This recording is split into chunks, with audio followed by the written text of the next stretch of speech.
Guys, what's going on? Greg here, Chronicles, YouTube. We posted a while ago on our Facebook page that we were going to be doing a revamp, if you will, to our backcountry gear list. And one of the items that was on the backcountry gear list was obviously our FHF gear Bino harness. And we've made some upgrades to this harness. The product is hands down, this is the best Bino harness I've ever used. I love this thing like you have no idea, and I'll go into more detail. But this harness we had on the list for last year. This harness will stay on the list for this year. The reason we wanted to shoot this video is because we made a couple upgrades. A couple of the upgrades were from FHF gear directly, with some accessories, and then we also have the new Razco 2.0 holster that mounts directly to the Bino harness. So for the guys going into the backcountry, especially during elk season, you know, you got some bears that could be running around. You want that little bit of added protection rather than just having bear spray. I now have my sidearm strapped directly to this. It's all one unit. It's not bouncing all over the place. I don't have to worry about it being on my pack. I don't have to worry about having it on my hips, especially when you're walking. You got something rubbing against it.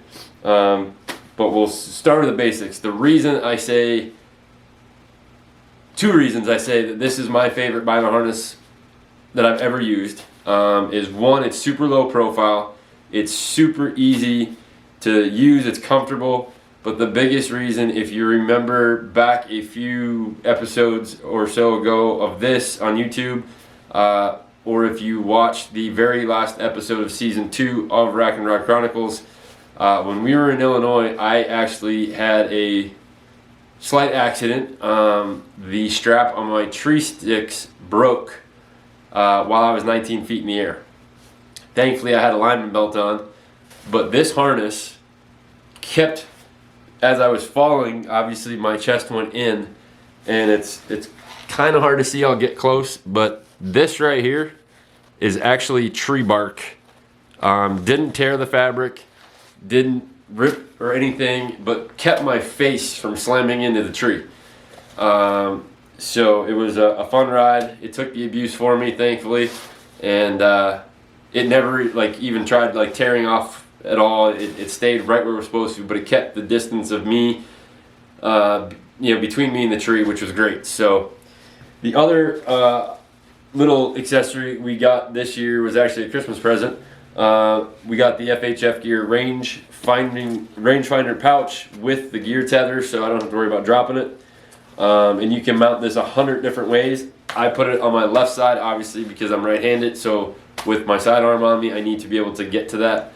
And it's nice out of the way. I don't have to worry about it. But the big reason this video was done, and we're filming this portion, is because of the Razco holster. So I'll get a little closer here. So this is my Glock 22 40 cal, and you can see that it's on its own backer. Basically, it comes with everything you need to mount it. And what's really cool is, if I didn't want my Bino harness, if I was just going on a hike and I just have my pack on, but I wanted to take my sidearm with me, I could take my Bino harness off completely and keep just the actual shoulder straps and mount that direct, and that way it's covered up by my pack, but my holster is sitting directly in the center of my chest. So it is a Kydex holster. It comes with all your buckles, and basically what you're doing is, it's kind of hard to see here, but you've got two straps, what looks like two straps. It's actually the same exact strap. It's your side strap from the harness, but the holster comes with two buckles, and those buckles will be put through the strap first and then back to the buckles that came with your harness originally. So it's super comfortable. I don't even feel it. It's not weighing me down. It's not pulling the chest harness down. So that's good. That's what you want. You want to be comfortable when you're in the field. Obviously, that's, number one rule is be comfortable. What was really nice too is because the actual Bino harness itself has two little elastic straps or elastic pockets on the outside. So I have my wind indicator on my right and my extra mag on my left. So reason it's on my left, people ask all the time, why is it on your left if you're right-handed? Well, if I can go like this and insert into the weapon, you know, God forbid I needed it, it's on my left side because my left hand is what loads my firearm, you know, especially putting a mag in. So you can mount this holster to a bunch of different packs, chest packs. Obviously, you can find this directly on FHF Gear's website under accessories, or you could go right to the Razco website and order it exactly for what pack you want. But like I said, this thing comes with all your buckles, the straps to connect to just the chest harness, not the pack, but the chest portion. Your straps comes with the buckles for that. It does have Molly, almost like Molly on the back here, right here. So those are going to attach to the little 1-inch webbing loops on the bottom of the harness. That's how it connects to the harness itself, and then the buckles are what connects it to the strap. And it's, I mean, this almost feels more comfortable with the holster on, with a firearm in it than it did before. Not that it wasn't comfortable, but it sits. It's not moving all over the place. It stays right where it's supposed to. So I'm super excited to use this. We're also looking at getting a chest rig from FHF Gear so that I have my Bino harness during regular hunting season, and then the chest rig will be for scouting and hiking. You'll hear plenty more of what's going on with some scouting stuff, but it's just awesome. So the other pieces that we got aside from the rangefinder pouch, we did get their water bottle holster, which will mount direct to my initial ascent bag. They also have these little straps that come down that exactly where this holster is mounted right now. They have some straps that come down, and they make a hand muff that connects to this. So obviously during hunting season when it's super cold out, it'd be kind of nice to be able to do that. So once we have the chest rig here, we're going to kind of figure some stuff out. And this is super easy to take off. So if I'm not using the holster, you know, if I'm just here hunting whitetails out of my tree stand, obviously I don't need my sidearm. But when we go spring scouting, elk season, backcountry hunts, where we would like to have that added security, that's where this holster plays big. So you will see Keith using something like this setup when he goes to Montana this year. And like I said, we're going to continue the backcountry gear list again this year, changing and upgrading some things. We found product that was a little bit better, or better in quality and better in price after doing last year. So we want to bring it to you so that you guys get the idea of, okay, here's a starting point, and you know, it's this dollar amount, and you can buy exactly what's on that list if that's what you need. But then you can start making your own changes of, oh hey, I already have this, and just start putting in the weights. So if anybody is interested in seeing last year's backcountry gear list, I will make the change to the gear list today for the holster. It will be the harness, but I will add the weight of the holster and your sidearm, and I can only use my sidearm because that's what I have. Excuse me. But if you are interested in getting a copy of the gear list, please comment on this video. If not, you could go to Facebook, find the Rack and Rock Chronicles page, hit the like or follow button, and send us a message with your email, and put in that comment backcountry gear list with your email address, and we will send it to you. We sent it to probably about 385 people last year. Obviously there's a lot more backcountry hunters than 385 people. And again, this doesn't even have to be for a hunt. It could, you're going into the backcountry to do some scouting. It gives you an idea of weight and cost. Again, you can make the changes you want to change. We're not saying that the backcountry gear list is the golden rule. It's a starting point. if you've never gone on a backcountry hunt and you just, hey, what am I going to need for a 7, 8, 9, 10 day hunt? This is why we did it, is to help you have a starting point. And for guys that are serious backcountry hunters, we thought we had it all figured out last year when we built the list. We went back through the list.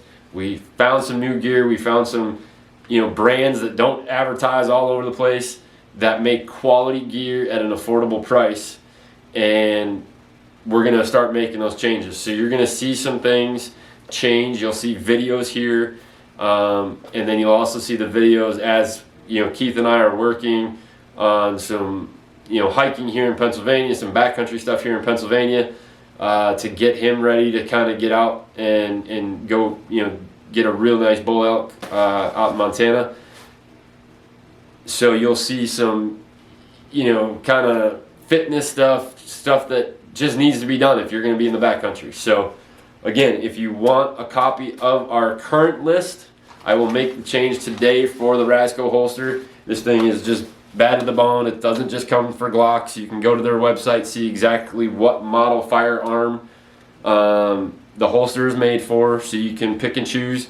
I know Justin, the owner, did ask me when I ordered this one, is my Glock a Gen 4 or a Gen 5? The Gen 5 doesn't fit real great. The mold for that 5 is a little different.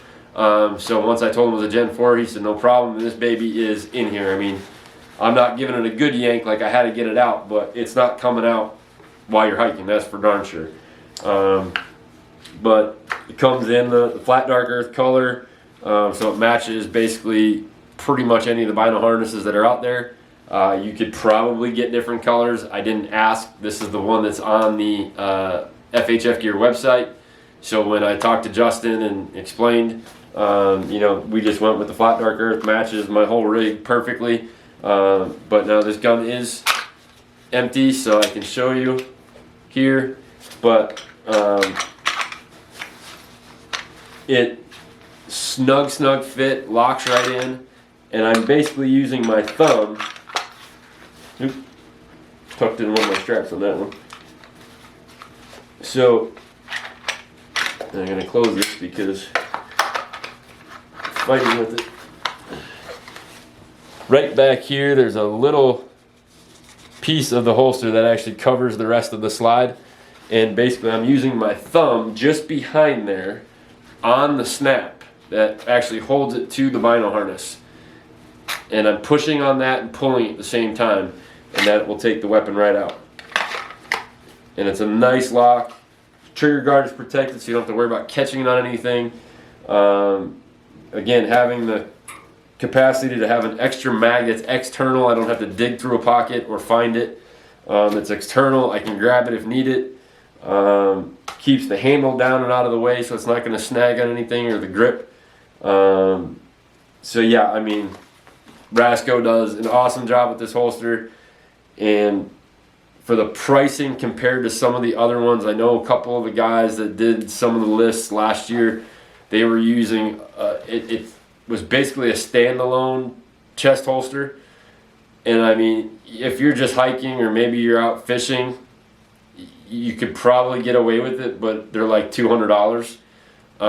Justin's is $130 from Razco, and it comes with everything you need to mount it or wear it as a standalone piece. So I would definitely suggest looking at Razco before you go look at other holsters, unless you just have a wacky, sidearm that he just doesn't have a mold for. Then you have to kind of do what you have to do. But I would definitely reach out to Razco first and say, hey, this is my sidearm. I don't see it on your list. Could you do this? And what would the charge be? And maybe it's just something that you have that he's thought about doing. I don't know, but he may say, hey, yeah, we'll make a mold for it because we've gotten a lot of requests for it. But that's something you would definitely have to talk to Razco about. So I'm not saying that's what he would do. I'm telling you, reach out before you go buy something else. But other than that, guys, make sure you take a look at the whole FHF gear setup.